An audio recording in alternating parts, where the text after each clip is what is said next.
Hey everybody, welcome to Bevin, a femme over 40 and her friends podcast. I'm your host, Bevin. I've said my name 3 times. It's time to start the show. I'm here with my co-host, Biscuit Reynolds, who exists in the ether. And I'm so excited to bring Scott back on the podcast. Scott's the one guest who's like an annual guest at a specific time in the year. He's a sacred teacher of mine and just like a friend and a practitioner of magic and witchcraft and all the good things that we talk about. And there's a quote that came to mind during our interview that I have been thinking about all day, which is that they teach us to fear the witches, but not the people who burned them, right? Because history is written in favor of the victor. And so I think that's just a great reminder. I think in these times, with Pluto and Aquarius and also the Aquarian age, we're really stepping into collective magic and a collective connection to like what we have all around us. And Scott has a really beautiful thing he says in this episode about connection and how connected we really are to everything around us. And so I hope that you're going to enjoy this episode. First, I want to tell you the best way to support the podcast is through my Patreon page, Patreon, patreon.com/FKDP, which stands for Fat Kid Dance Party, my aerobics class for anyone who feels left behind by mainstream fitness. If you've ever been called too much, too fat, or felt too awkward to dance, mine is the supportive class for you. I have Zoom classes that I teach that are available at all levels of support. I also have an on-demand membership tier where I have lots of videos, like dozens, hundreds of videos. I don't know how many now at this point. And then also you can buy classes a la carte. So just go to my Patreon page and look at the shop, and there's classes that are there. So if you just want to drop in on a class and don't want to commit to a membership, it's all good. And there's lots of other ways to support the podcast that are in the show notes. You can buy me a snack. You can um, grab me a gift on a wish list. But I'm just grateful that you're here. I think most importantly, like in these times, there are so many corporations that are vying for your attention. And I think focusing on independent media and like really curating who you give your attention to. And it's a scientific proven fact that you become the 5 people you spend the most time with. And I genuinely believe you can do that virtually. And so if you like what you hear from me, I would love to be part of supporting you, learning how to regard yourself with love and grace, and adjusting your worldview to be something that serves you better than like how the overculture teaches you. And Scott also does the same. Scott also has a Patreon and a lot of great ways to connect with him and to absorb that worldview. So just really considering that's what I'm doing going into the new year, is thinking about who's bringing the most light into my life and how can I spend my time slash attention on the people who I want to become more like. You know what I mean? I think I love this quote too. If you are the smartest person in your friend group, you need a new friend group, right? Like you need to be challenged by people so that you can level up because the world needs more people who are coming alive and not people who are just like stagnant. Because when you don't change, you're just moving forward, moving backwards slowly. So, anyway, thanks for tuning in. I hope you have a wonderful experience, and I'd love to hear from you. If this podcast resonated, you can always email me, fatkiddanceparty@gmail.com. Scott, welcome back to the podcast. Hello, my dear. I am happy Uh, to be back. I'm so thrilled to be back with you. I love our annual solstice gathering. I think it's so like it's the only you're the only guest that I have like an annual slot for, but it Oh, feels really? like absolutely perfect for you and like and for what I learned from you. And I'm really excited for this conversation in these times specifically. Mm, Uh, yeah. so Scott, I always like to start with business in the front. Will Oh, you uh-huh. tell the folks how they can work with you and what you offer? Oh, absolutely. Thank you. I also agree that I love having this as a time to sort of come back together. It's a pin in the wheel in a weird way. And I like that it's winter solstice. So that's, at the tail end of an ending and the beginning, that birth of light energy. So it's always a great one for me to look forward to. There's lots I plan around the winter solstice for myself personally. And I always like to make time for this. So thank you.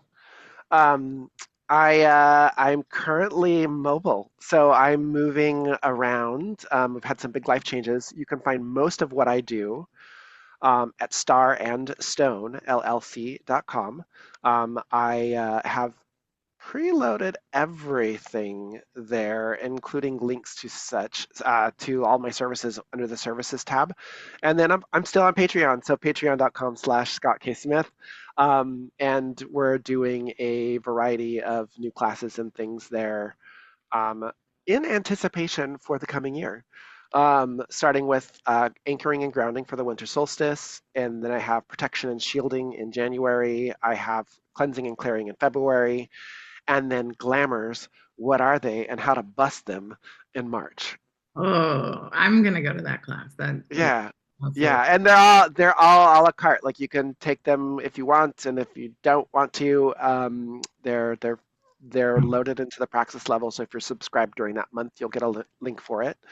Otherwise, they'll be in that new little section on Patreon where you can like drop a class and like hang it there, and people could just like one off it if they want to. Sell Uh, a post, the new Patreon feature. I love it. I have many aerobics classes for sale.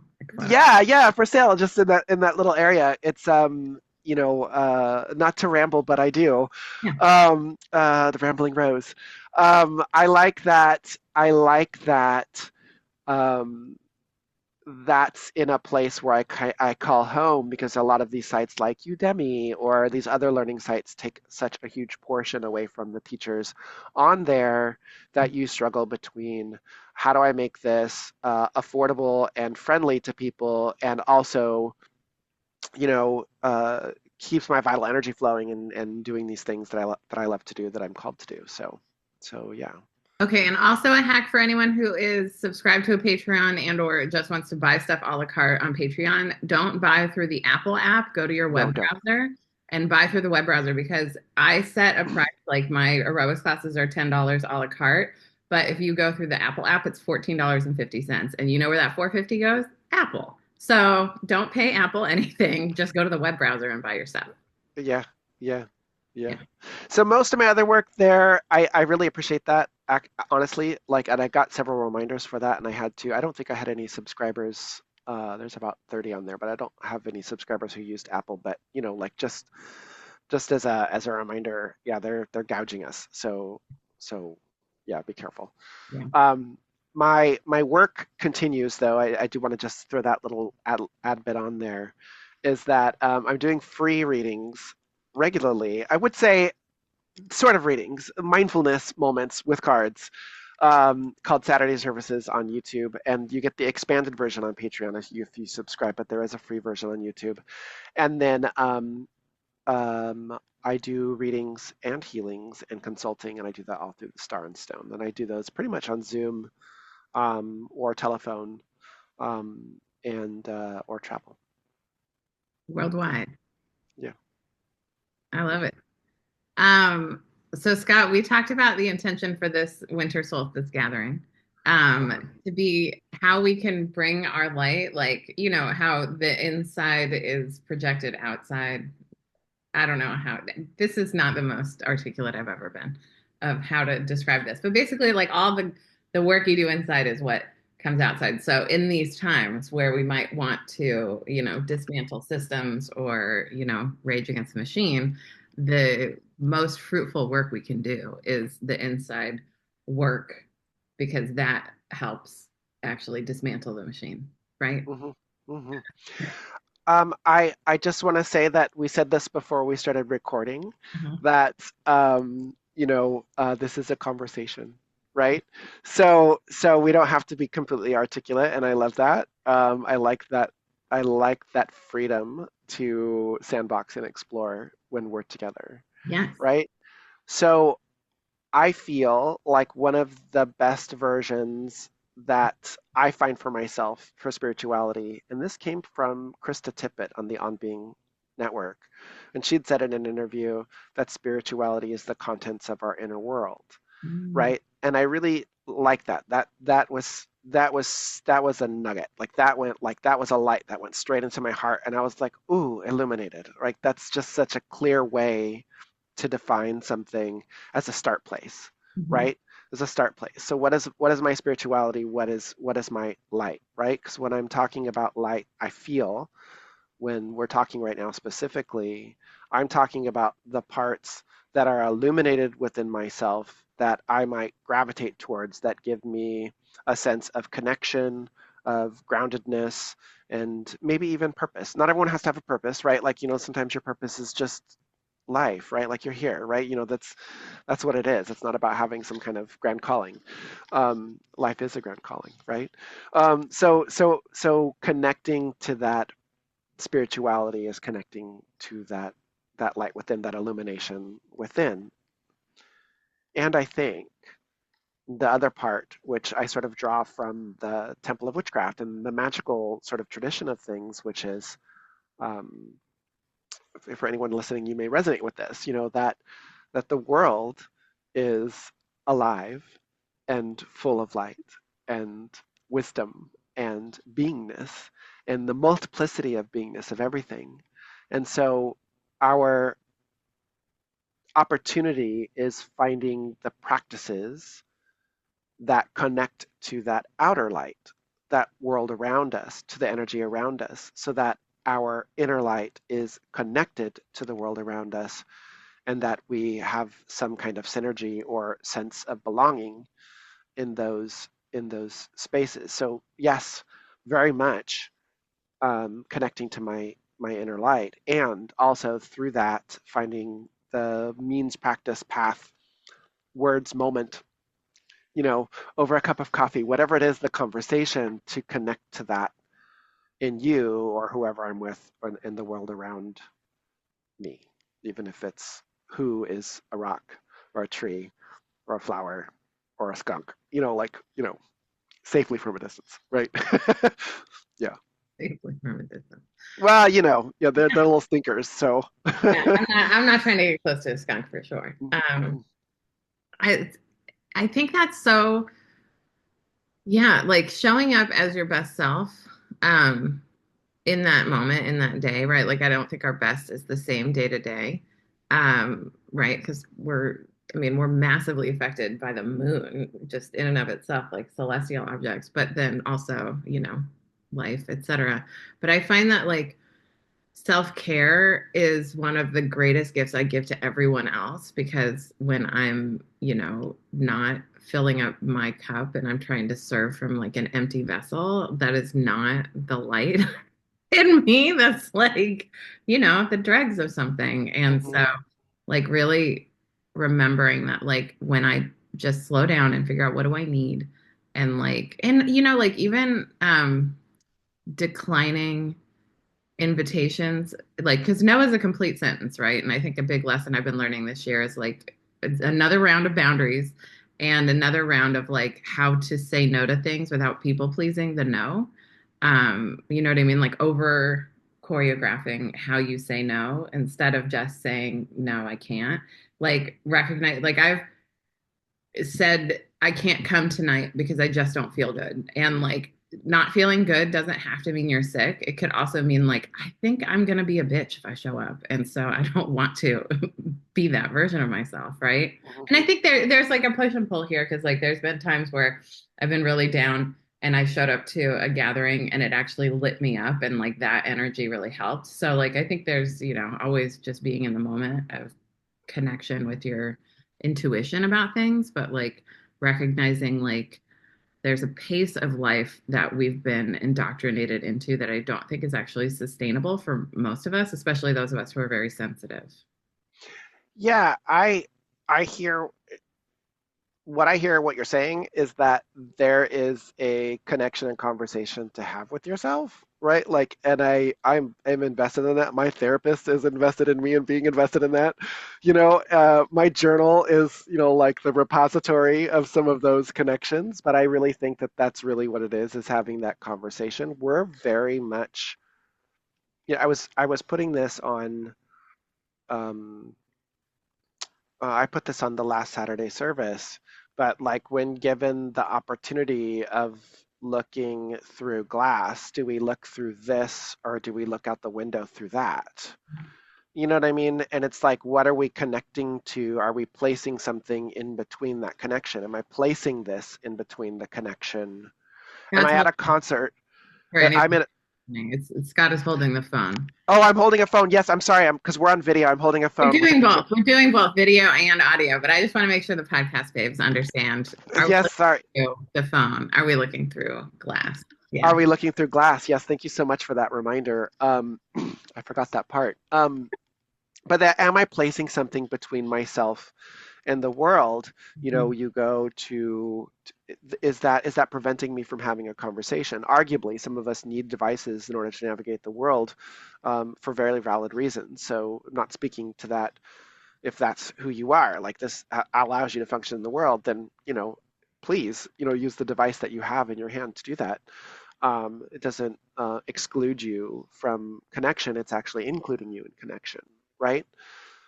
But I feel like for those of us that don't need the device in order to navigate the world, but even more so, I just think the device as a tool of addiction, right? Like it really is connected to so many things that are demanding our attention to make money for somebody else.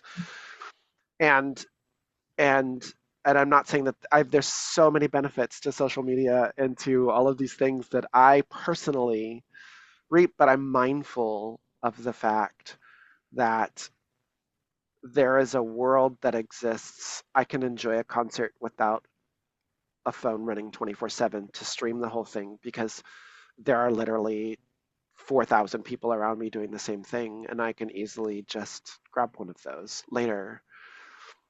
There is that mindfulness of myself and also that conversation with the world. Like there's that conversation with that moment, like did this, I'm just going to use I haven't been to a concert in forever, but like just to use the concert as an example, like does does that person that artist who's come to, Ethel or Taylor, whoever you've gone to see, are they there in person, for you for this performance to be seen through another screen, or are you really engaging it with your heart? Like, I'm just questioning that with myself. Like, is this device really helping me to be more present in the world and to engage it, or am I trying to film it so someone else can see it so that I can share it with someone else because I want to be connected. I could be connected right now. That's my ramble. Yeah. That's where my mind has been with those sorts of things. Okay, so I have two things to say about the phone. Number one, the phone is a tool. It is not but the way that we've kind of been these grabby apps, right, and all these things that demand our attention have turned it into an extension of our nervous system. Yeah. Like we don't cuddle with plungers, we don't sleep with a wrench, right? Like there's so much data to support not sleeping with your phone in your room, right? And so like you just get better quality sleep with the phone elsewhere. And I've done I got this like this was originally like just a download I got through a reading about Uranus, like when it was sometime over the summer, like when there was like a Uranus opposition maybe. Um, but I would just remember like being like, yeah, that actually makes sense that, it's a tool, not like, part of who we are. Like it's not part of our body. But I like to also call it my love rectangle because like it's Mm, where the people I love, it's like the mm, easiest way to connect with them, right? And so like, but there is a hierarchy of like how that connection is facilitated through the phone, right? Like a FaceTime is different than a phone call, is different than a voice note, but all of those things put me in some kind of either synchronous or asynchronous connection with people I love, right? And like mm. I think it's so cool how like you can't if you can't schedule an hour long catch up with somebody, you can go voice note to voice note and gather an hour pretty quickly, and like Yes. it's extraordinary what we can do in that way. Hmm. Hmm. Hmm. Yeah.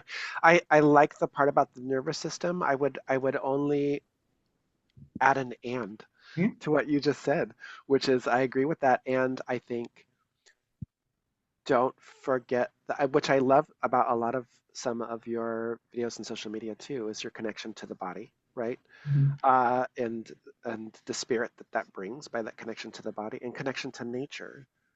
That these, whatever our senses that we have access to, and whatever our strengths are in those senses that we have access to, that nervous system is designed to connect to the sensual world, to quote Kate Bush, the great song, right? But to connect to that in some way, shape, or form, however we are, right? Like that, there's a different wiring that's activated there for us. And I love the voice note thing very much. That's especially in dealing with grief the last, 5 or 6 months. That's been a great way to um, I want to connect with someone who I know is there for me, and I don't want to have a voice conversation in for person to person because I'm a giant mess right now. But I can, and I have permission to with that person to send this voice note, and they'll listen to it in their time, and I know that that's a safe space for me to pull over my car and cry because I heard an Adele song that like threw me over the edge. And that's happened like 5 or 6 times, like where like that woman she is like tapped into it, like and and I can express it that way, like that has been life changing for me to be able to communicate in that way. So absolutely. I'm not saying the phone is the monster.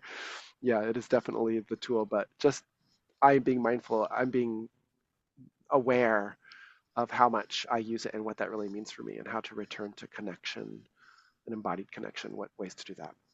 And also, our embodied connection to Mother Earth is affected by, our phones, right? And so Mhm, I got part of that download I got this summer is also just to spend some time in nature without your phone around. So like mhm, leaving my phone in the house and going out and being in the garden. Like mhm, I walk a forest path that's like on land that's mutual with people. Like if something happens to me, someone will find me, right? Like yeah, so every now and again, like yesterday, I took a walk without my phone, yeah, just to, like be present and still and really be fully calibrated to the mhm, energy of Mother Earth. mhm, And then the thing I want to say about Adele.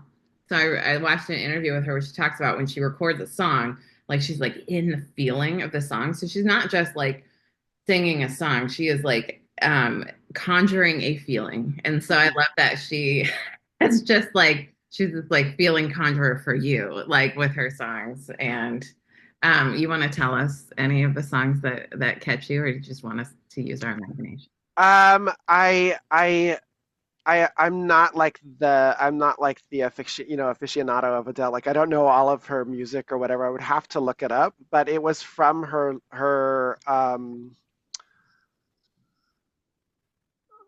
what is the song that make you feel my love?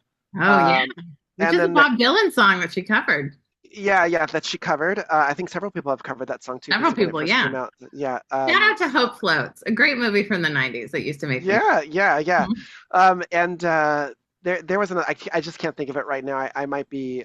It's not on my recall right now, but I can send it to. I'll voice note you the song later. Great. I can't. But it's but yeah, she just has a way, I think, with feeling. My friend saw her in Vegas and went on a whim because if I remember the story right, I mean it's not my story to tell, but like went on a whim basically, and then saw it and was like, oh my God, and saw it again. Wow. Like it was that good. Like it's mind-blowingly good, and I can see that. I mean, like I feel like when I listen to music, I'm there with the person who is singing. Um, so I can only imagine, you know, the to what that would be like to see her in person, but I probably would be crying because she just tends to do that for me lately. It's funny um, how grief opens a door Mhm. to a world for me. Like it opened a door to a world that I didn't connect with, that I now connect with in a different, like, you know what I mean? Like there's just different things, and I'm not going to judge any of those things. I'm just like, that's what it is. Like it's all Florence and the Machine and Adele and, like all of these different artists have come through, and their words, which floated right by me before, suddenly have this like soulful depth of meaning that is just incredible. And I'm like, oh, Mhm. oh, you liked the song on Instagram, the George Michael song Yes. from The album Waiting Listen. on the, okay, it's not waiting for the day, it's waiting on the day. Wait, I'm gonna open the app because oh it's my still God. there. It's so funny because there's one of my favorite John Mayer songs is Waiting on the Day. Waiting for the day. Waiting for the day. And this George Michael song I've always loved is Waiting for the Day. And then I just put that together last night. I was like, oh my God, these two songs. And they're both pretty heartbreaking in their own ways. And Yeah, it has a lot of. I'm sure it has like so much meaning for him about the people in his life at the time because you can see the yeah. loss there and all of those sorts of I things. mean, it was like late 90s. No, or was it early 90s? It was like Early 90s, I it was think. Yeah. AIDS crisis time. It was like all my friends are dying, sort of, and Yes. I can't even talk about it openly, sort of Yeah. song. Yes. Yeah. Yeah, yeah. So that floats through my mind while that's happening, but also my own personal losses. And so I'm like, oh, that really it means this to me as well. It has like it has many legs, that move through me. So when I listened to that, I was like, oh, you knew, like you're not here with me, but you're here with me. Like what's happening. Yeah. And it's Yeah. like I think one of the most beautiful parts of your reflection is like the non-judgment. It's like just Mhm. witnessing and allowing this level because this is what like I think grief practice is really joy practice because it's like how can I bear this loss that will never not be a loss, right? And experience joy again. And I feel like the more grief I have, the bigger my joy gets because I recognize like how temporary everything is and how special these connections are when they last. I was even thinking this morning about like friendship loss. Like there are people in my life who I don't want to be friends with now, but I kind of wish that I had appreciated them more when they were in my life because I wasn't aware at the time like if the way their character was going to go, right? Like and so it's like it's interesting how like just like the more we experience in this life, the more wisdom we have to take into our present moments and the more we can just appreciate them. And like, my leak said a really brilliant thing on the internet this week about like how some people just need to be surface friends and like you just don't, you just need to expect them to stay surface. And like, I was like, wow, I never considered that because like, I do have a lot of depth to offer. Mhm. And I'm a Scorpio moon, so I can be like a cutoff queen, but I don't regret anybody I've cut out of my life. You know what I mean? Like Mhm. it's pretty much always some level of an abusive dynamic, whether it was happening to me or inevitable, and like so yeah, it's just interesting like how, just being gentle with ourselves going through this stuff and like reflecting and witnessing and allowing. And I think also the more meditation I do, the easier it is to have the big feelings because I can kind of be both present for the feeling but like kind of an observer of the feeling instead of feeling like, oh, I'm going to be sad forever. It's like I'm witnessing sadness passing me right now, you know? Yeah, I mean, I mean, look, I think that there are things to have big stances on, to have definitive, like discerning stances. Like, no, that is definitely not okay. Like, like we're not going to do that. Like, that kind of stuff. But when it comes to our own exploration, and sometimes I notice that I can transport some of those discernments into judgments on myself. Like, like, oh,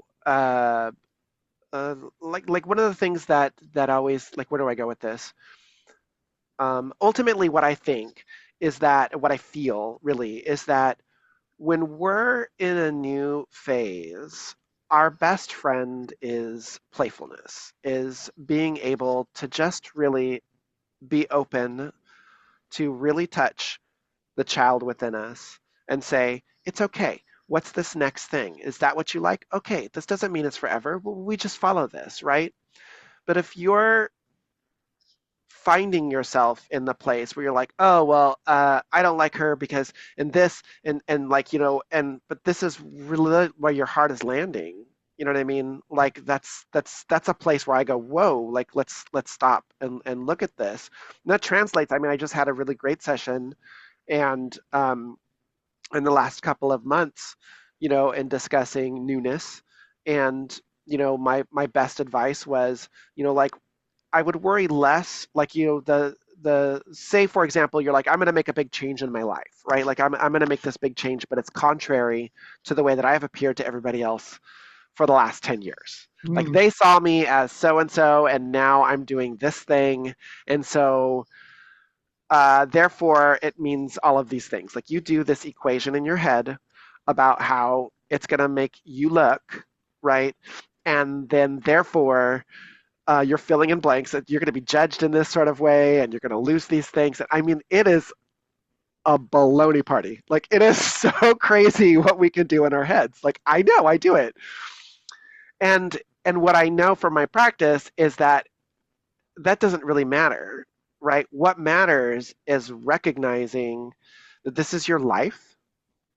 It's not about the judgment of others, and it's not about what they think is value, what they think about what you're doing, what their value of it is for you, right? Just briefly mentioning, like, obviously we hope that if we're doing something that's truly destructive for ourselves, that someone does love us enough to say, like, hey, yeah, honey, don't do that. Like, like, what's going on here? Can we pause? Like, time out, like, whatever. But for the most part, that shouldn't be the concern. So if you're gravitating, if you're if what's coming into your light of awareness is Adele, Mm. is I'm going to be a plumber now, like, whatever the thing is, like, however ridiculous it might be to you. Adele was never ridiculous to me, but just clarifying. But that if whatever it is, and then that comes packed with a budget judgment, I mean, like, I would really look at that, because there's a calling there for you needs that's finding a piece of yourself in the world through this music, or through that direction. And it's really just not about what other people think about it. Like, if people want to be judgy about it, let them. Just good for you. Like, that's where you're at. I don't need to. I also fully believe that I don't need to develop a criticism about that. Like, I don't need to develop that. Like, oh well, Bevan didn't like this, so therefore, it's like it's another baloney game. It's like, whatever. Yeah. Let Bevan be Bevan. That's been, I think, one of my great maturities in life is like just let them be them, Like I mean, I grew up in a family culture where criticism was seen as love. Hmm. Criticism is not love. That's not how people experience criticism. That was something I had to learn.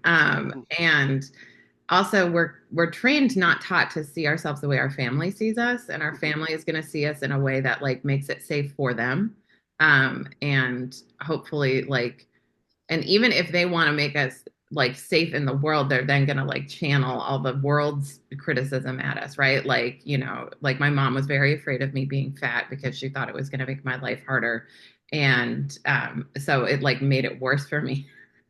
You know what I mean? It's like, so I had to Yeah. unlearn all of that stuff, right? And it's like, you had talked about like criticism being a form of glamour, right? Like, and just Hmm. like coming out of that. And like, I used to just think like, oh, I'm going to tell people like my criticisms because like this is a way I can love people. And now I've just had to unlearn that and just change the way I'm like doing it and just let people, like, I really do think that true love is just allowing people to be themselves and loving the continual unfoldment of who they are, and like being in continual inquiry of who they are and who they're becoming. And I think the truth, it's not just to others, it's also to ourselves, because like Hmm. we're always becoming, like we're always like in a process of growth and expansion. And you know yeah. Yeah, you had said alchemy before we said we talked about glamours before we started recording, and you said Yeah. alchemy before we started for recording too. And I just want to say that I think everything is a construct, right? That doesn't invalidate anything, but Mhm. it does validate the fact that we have a lot of creative space to look at what it is and how to reconstruct it, deconstruct it, or dissolve it, and do something new. When I look at glamours lately, right? There's different ways that we can approach this, of course, because there's lots of different methods of stuff.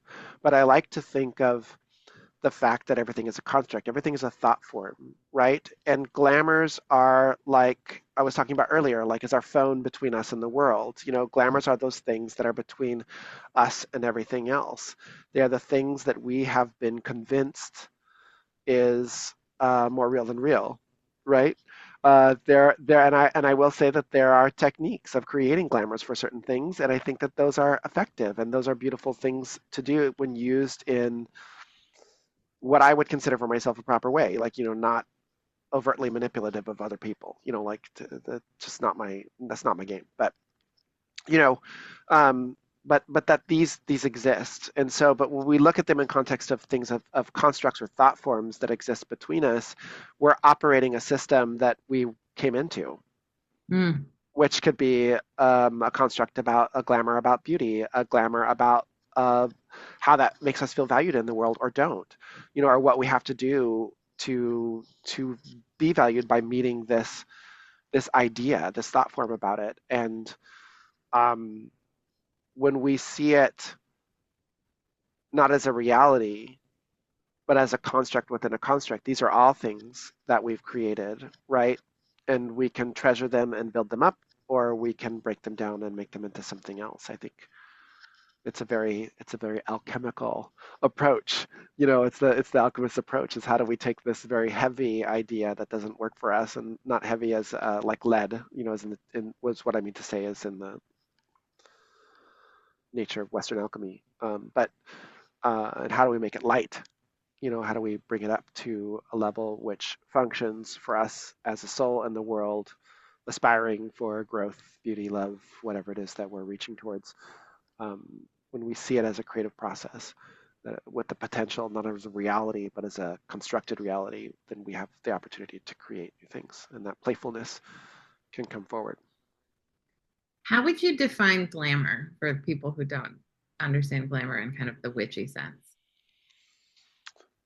Um, well, okay, so maybe maybe let me tell a story. Oh, yeah. Okay, maybe tell a story. Back in the day, this was the 90s, and a friend of mine and I, we had gone to high school together, and we just did everything together, and we practiced a lot of magic together. And I wanted to, we would meet. We would meet halfway. So she lived in one neighborhood, I lived in another, but we would meet at the main boulevard, and then we would go wherever we were going, and we'd go on foot. We'd often walk everywhere because it was Fremont, California, and at the time you could walk to a lot of places.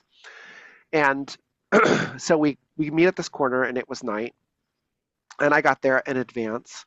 And so I put up this glamour that I was a tree. I created this illusion that I was a tree, and I stood very still on the corner where there was not a tree. There was just a patch of dirt, and and I did that for some minutes. And I don't want anyone to think that like I turned into a tree, or that like like some sort of like light show was happening.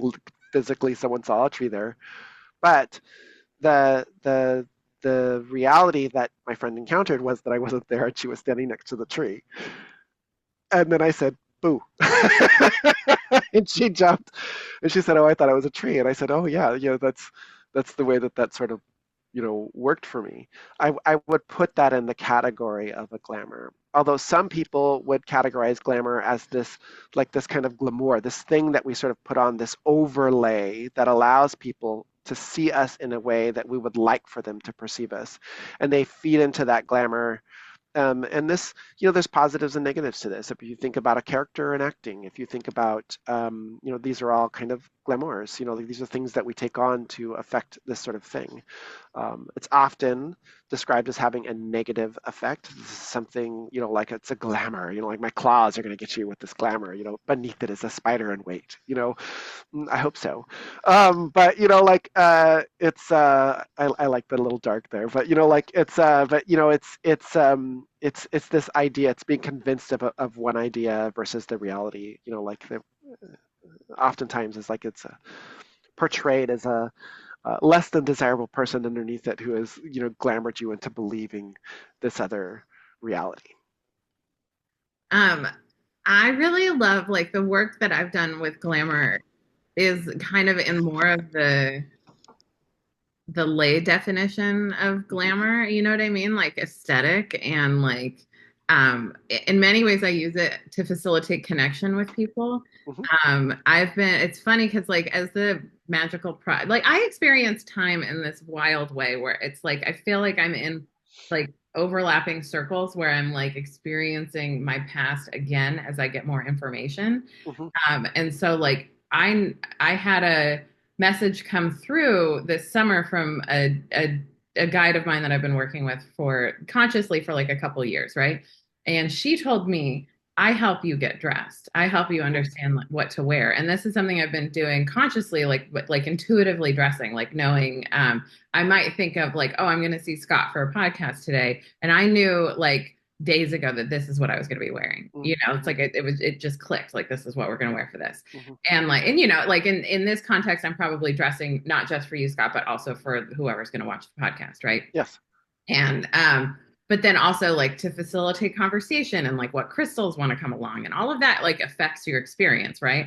And so it's interesting, like once this like guide was telling me, oh, I help you get dressed, like I remembered this moment in Brooklyn in my apartment, like knowing that I was wearing a lot of blues in those days, and blue isn't like a favorite color of mine, but it was a color I was really drawn to for a while. And like I don't like whatever I was doing there, it was like a glamour of like energy into everything that I go into, right? And so I Yeah, felt too.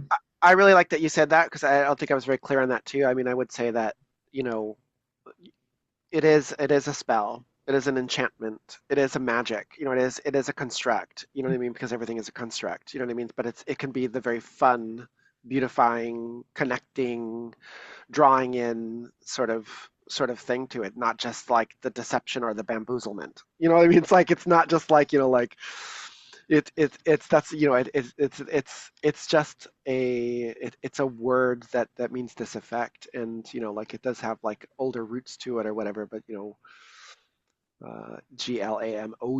you know what I mean, like and glamour, like those sorts of things, but yeah, I mean, like I chose the things too, like Yeah. I got this screen just specifically for our podcast. Did you? Yeah, I did. Oh, And I actually got it from someone here in a town called Winters that's near where I'm staying right now. hmm. It's a farm town, and they have different like vintners there. There's like a person that does like olive oils and all of those sorts of things. I found someone who was selling it there on the marketplace on Facebook, and I got it for such a deal. I was like, I put the energy out there. I was like, I need a screen, like you don't need to see my room, when we do this. Necessarily, I want something nice behind me, and in 24 hours, that materialized in this sort of thing, and yeah, here we are. So there was some enchantment involved in my end as well. Like a feeling resonating with the white energy, like with the shirt, like all of Yeah. those sort of things. It's all just sort of coming through. I hear more cream, I guess, in my light, but yeah, it might be the light. I think it's somewhere between white and cream. Okay, sure. Yeah. It's I got this at Goodwill for $13. It's a Oh, dress. good for you. Yeah. I, Oh lo- I, man. lo- I love a deal. I love I a love a deal. deal too. I love Yeah. shopping secondhand. It's the most like uh, earth-friendly way to interact with commerce. And yeah, I love it. Okay, tell me Oh, about. I just want to say one more thing, which is I very much also love uh, Sheila E.'s A Glamorous Life. And I just want to throw that in there because Thank that's you a for. great song. Yes, thank you for shouting out. And um, okay, I have a question for you. So the sashes that are behind you, these are, I imagine, from the Temple of Witchcraft. Some of them are actually, I just wanted some draping behind me because I just thought it made a better frame. But this one here, so if I can't tell which is left or right if you're not a viewer and you're listening, but from the outside going in over one shoulder is one of those is my sash as for the Aries ministry in the Temple of Witchcraft, and as I am the lead minister. And then the second one is a ministerial stole from the Temple of Witchcraft, and that's red and purple. And then the opposite end from the inside going out, that's my black cape. I wear this in magic. And this is actually my other one here. This is from my friend Heather Shupman, who's now in Canada, and she gave this to me. And it's like my favorite scarf. So I just wanted to sort of include all those energies Yeah. in the framing of things. Yeah, and I think that is just something I want to mention too, that like the way we curate our energy has a lot to do with our space. And like you can do magic in so many ways, including like just cleaning your house, and like organizing things in a way that like vibes you up, like having a favorite thing and using a favorite thing, not saving the candle for 6 years and actually just lighting it because you want to enjoy it. And Mhm. like even the been doing like exploring using incense more in my practices and like just Using it to call in, using it to just be present and enjoy the sniff. Oh, look at that. What's the incense you're burning right now? It's I don't know, I don't even know what it's called, but I got it from this local store here, the down in Milpitas, and it's but yeah, I had brought this over for today, and you're talking about incense, so that's Oh, all. I love It's it. I love yeah, it. it's a Um, little musky. do you have what is the distinction for you in your practice around candles and incense? Do you think they can serve a similar purpose or do you think they're distinct? Ooh, that's a great question. First, I want to say I want to talk about magic for a second, Yeah. as you said that, which is I I really think like I love ritual aspects to magic. And I know that this has been talked about a lot, but I just want to mention it here is that the everyday magic happens in your everyday life. And it begins with just making the statement to yourself that this is that moment when you're going to do that thing that, like, I will teach sometimes. I'm like, if you need to do a cleanse for yourself, but you don't have a lot of time and you need to take a shower, then visualize the shower water cleansing you in the shower and visualize the bubbles and the soap or whatever it is that you're using as scrubbing away what you don't want with whatever appropriate energy color or method that you use, and you just do that thing. And when you dry yourself, imagine your protection shield coming back up. I mean, like, that's everyday magic. Everyday magic is um, oh, I needed to do this prosperity thing for the full moon, but I didn't because I didn't have time and I'm tired and I need to eat this food. Well, while I'm preparing this food, I'm thinking about every ingredient that I'm putting in there and I'm adding it to the spell of that prosperity so that I will ingest it and become the spell that I need for that prosperity to manifest it under the light of this moon by saying, thank you, moon, for this moment, and Gemini or whatever it is. That's everyday magic, right? You Mhm. you will, in my experience, you will get more out of having all of the bells and whistles sometimes under a certain thing, like creating the container, calling in certain beings that are going to be appropriate for what you're doing, using certain incenses and candles and etc. I'm going that direction. Trust me, Yeah. that they will add resonance to what you're doing. They will anchor and amplify the energy of what you want to happen, Yeah. but it doesn't negate anything else. And sometimes the quote Julia Roberts in Pretty Women, to fly by the seat of your pants kind of gal moments, like live a moment to moment, like as she says in the in that scene. But I love that movie. But Me too.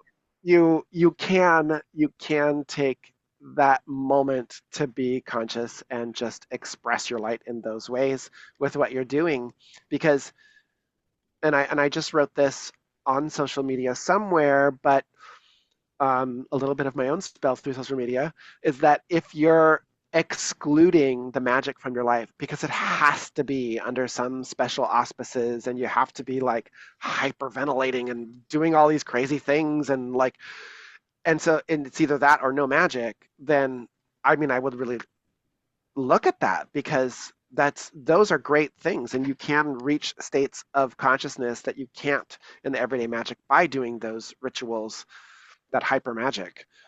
But magic is also every day. It's in crossing your fingers and standing in the doorway and whispering what you want to change. It's those little things that do make the magic. So to talk about incense and candles, yes, I do think that those can be used for similar purposes. So, in other words, I think that they both can be used to manifest or to banish or to cause an effect in the world or a shift in your own consciousness. They can do that. And I personally think specifically they have different correspondences. So, when I'm lighting a candle, this really has a lot to do with fire and light, right? Fire, elemental fire, the lowest form of it is the burning of matter into its highest expression, which is light, right? And that light represents consciousness, that light represents spiritual energy, however you want to name that. And so those have qualities that I might use in magic for specific things. If I want to do a thing that's going to empower me or illuminate, or bring energy, right? Empower, like those sorts of things, I might use candle magic. I use candle magic a lot, right? In lots of various different ways of things. Whereas I think incense has a quality that's associated with air because it is burned, right? But it's not a flame, but it's released into the atmosphere as a scent. So it's something that we smell, right? And it affects our lungs because we're breathing, right? So it has the inspiration, expiration kind of energy to it. And so it has a lot more to do for me with mind, with atmosphere, and with spaces, so I can quickly set a space with both, right? I can light a candle and illuminate a space with the purpose. I can light a candle and take an incense with that candle and then go around the space and create and carry the torch of that flame through the smoke. But one to me is fire and the other to me is air. And together that's fire and air. And I would use them in that way. Ah, okay. I like that. I feel like that's like I think there's both and there's like so much to each practice and you can't get it wrong. Like anything you do with your intention is magic, right? Like and one of the things I've been really like bringing home lately is most of the rituals I do are just very fly by the seat of my pants, like just ad hoc, like it comes like I'll know I need to do a ritual for XYZ, right? Like I'll just like, I'll get a download or I'll have a reading that says like you could this will be helped by a ritual for XYZ. And now I just don't stress about stuff anymore. I just like um realize, okay, tonight's tonight, it's Jupiter's day. I have this time, we're gonna do it in this way. And like usually when I come home from my walk in the woods, it's like I already know exactly like what needs to happen. And or I'll have no plan at all and I'll just light a candle, set up my altar space, call some corners, and then just see how I want to do what I want to do, right? Like for whatever Mhm. purpose. But I love the idea of like just bringing ritual into your everyday life, like lighting a candle at my altar in the morning, like thanking Bridget, the goddess of the ember, when I light the stove to make my porridge. Mhm. Like just like these little moments. Those are rituals. Those are connections to something greater than ourselves. And like Mhm. again, like we said, the top, like spirituality is that light inside ourselves, right? It's like an Mhm. ongoing practice. And also, like, again, echoing like connection to the people who are in front of us, our loved ones, in this way that we understand everything is temporary and this is just the now that we have right now. Like that's ritual too. It's just being present and connected and slowing down enough to make it sacred. I'm just going to have a small point of enthusiasm right now because before you said connection, I heard the word connection, and as you did it, you became like a tree. Your aura had a very tree-like energy to it. It's very nice. I agree. I think that connection is I had a meditation this morning. And we talked about this is where the whole glamour thing came up, because I was facilitating a meditation this morning, which had to do with glamour busting, addressing these sort of glamours that we agree with and that we project out into the world that do not serve us, right? Not the fun ones that we use to create spaces and to, invite people in, but the ones that are running unconsciously, the unconscious programming of things. And there were two that we worked on, and one was um, the glamour of criticism, right? So that this is sort of like the one we use in criticizing ourselves and criticizing others of this very judgy thing. But the second one was um, the around connection, right? Like in our disbelief that we are connected. And I think that that is if we so just to sort of like frame it into if we're talking about light, like if we're talking about those sorts of things, you're not a candle alone in the world, you know. Um, what's the I know she's quoting someone else, but that moment in Buffy the Vampire Slayer where Willow is like it's better to hold a candle in the night than blow it out or blow out the damn candle or whatever it is that she says, that little quote, which is I think accredited to someone else, but it's one of my favorite episodes and I love that character. Um, is that this I think a lot of our suffering around those sorts of things is this belief that we're disconnected, that we're and there are lots of glamours in the world. There's lots of platforms in the world that want to tell us that we're totally disconnected and that we're on our own and that we need these systems, And arguably we've built a lot of systems that we do need the systems. We can't just take things down because like we'd be screwed, right? But spiritually speaking, about our sense of connection in our own bodies and in the world. When we're talking about spirituality, talking about light, we're talking about inner light, we're talking about outer light, the things that separate us from those things, we're really talking about facilitating connection, Mhm. right? For me, when I'm talking about this, that's, I should say, I'm talking about facilitating connection.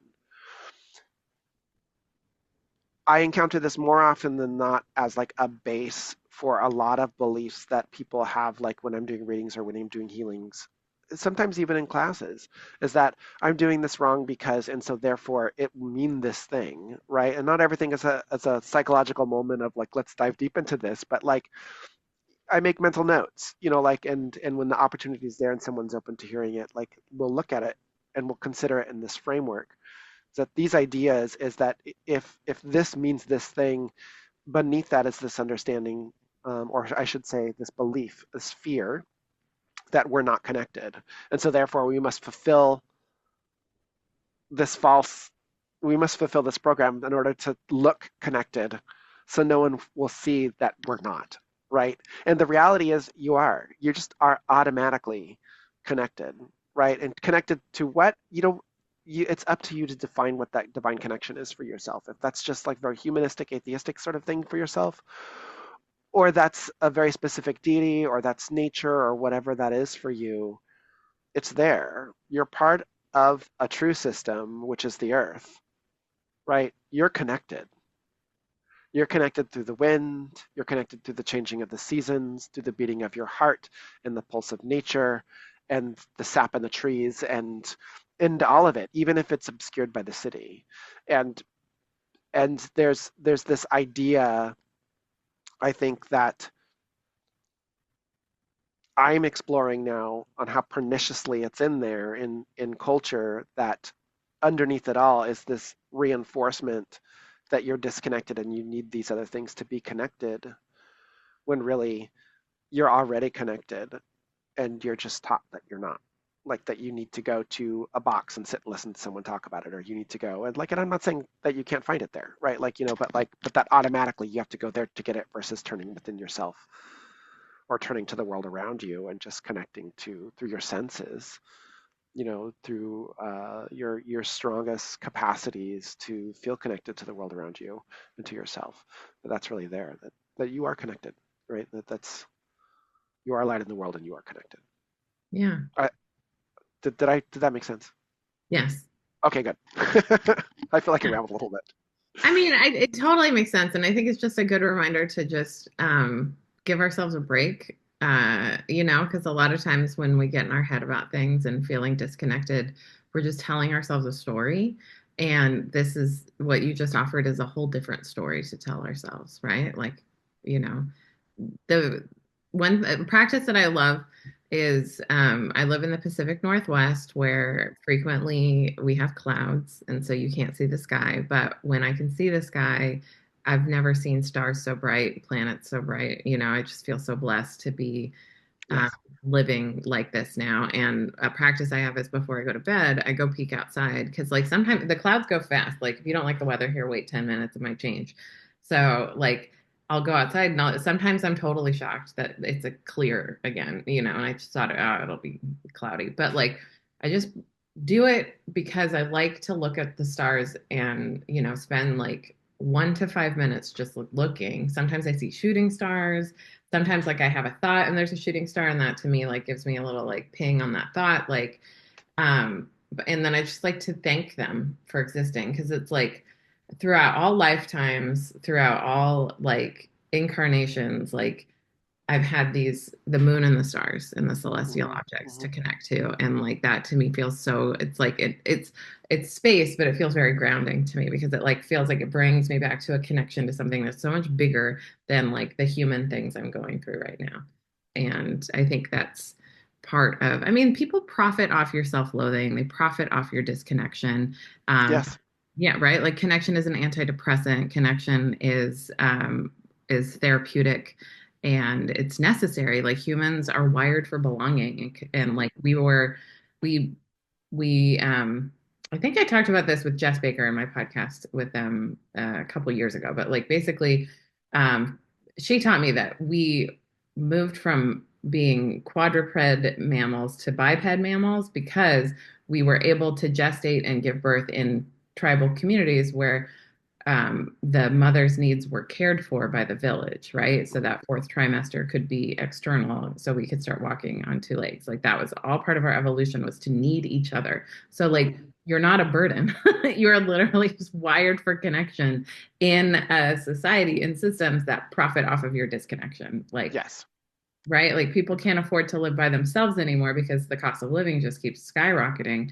But actually, we need each other. So we need more like communal living projects where we can figure out how to be together again. I like that, and I like that so much because of what it's really opening up for me in my own mind is this idea of the judgment around having to need each other, about having to live together, about having to rely upon each other. And there's so much judgment there. There's so many little thought forms, little constructs that are there that we encounter that are part of those systems of disconnection. Yeah. Yeah.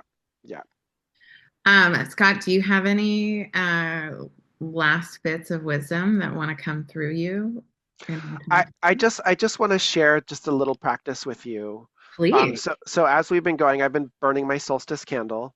I burnt this at all of my solstice rituals that we had at the UU Church, Mhm. and I keep this flame going, and it's just my little solstice candle that I've been keeping going during our whole process. So, and the reason I had the incense here today, and I brought a little candle, right? So I have a little candle. It doesn't matter the color. I just have a white candle. This is the one I happen to have. And and what I want to do is this, is that the simplest way for me to sort of create a reminder to cultivate that spiritual practice in my life is to create an external anchor for that that I can turn to and use to cultivate it, right? Like simply by lighting the candle, I am agreeing with myself, and that is enough. It's just having the agreement and lighting the candle that I'm taking this one moment, 5 minutes, whatever it is, 1 hour to sit in the light of my spiritual practice. And if you do anything else beyond that, if it goes onto an existing altar or anything else that you do, then that's fine. But if you didn't have any of those things and you just did this one thing, this would be a great way to do that. So whether you're using a match or you're using a candle as I'm right now, because I'm just using this as the demonstration, it doesn't have to be a special solstice candle, it could be any light. You just say, um, you just you just think about your inner spiritual light. You just think about the light that's within you. You think about the light that's within your heart. The maintenance is already going, and you think about that. You visualize that as a flame inside yourself. Visualize the light inside yourself, and then you take and you light this candle. And I will do that in front of the camera here. There we go. And there it is. And now that candle is burning. And just imagine that this is, feel that this is, know that this is that inner spiritual light expressed outwardly into the flame.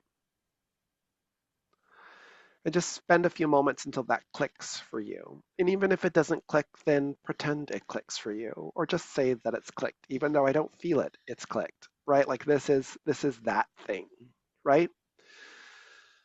Doesn't always have to mean that we feel it on the deepest level for it to be true, right? We name it and it's true.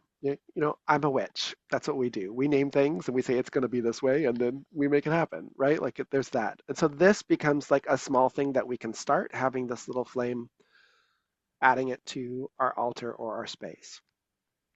You don't have to go back to this every day. You don't have to go back to this every week. You don't have to go back to this every month. If you come back to this next year, that's fine. What's the judgment about it? Ideally, in my personal practice, when I was at my altar, I might light this candle. I might light another candle later on with the same intent and purposes, and I might keep this as a living flame on my altar. In fact, I have one, right? I have one that's for me for this. That's beyond this little demo candle that I have right now. But whenever you light it is whenever you light it, and just don't have a lot of judgment about it. Like I think that if I had a piece of advice about anything, it's like when you go to your altar, it's like watch the judgments about things, because it's a sacred space and what you're doing there is as a divine being, because that's what it is for. And, you're magnifying those things. So, if it's been 6 weeks and you're lighting the candle, then that's okay. You're lighting the candle now, right? Mhm. That's when it happens. That's what I would leave as a bit of advice. Just cultivate that inner flame outside of yourself in a space, in a sacred space. If you can't have a sacred space, put the candle out.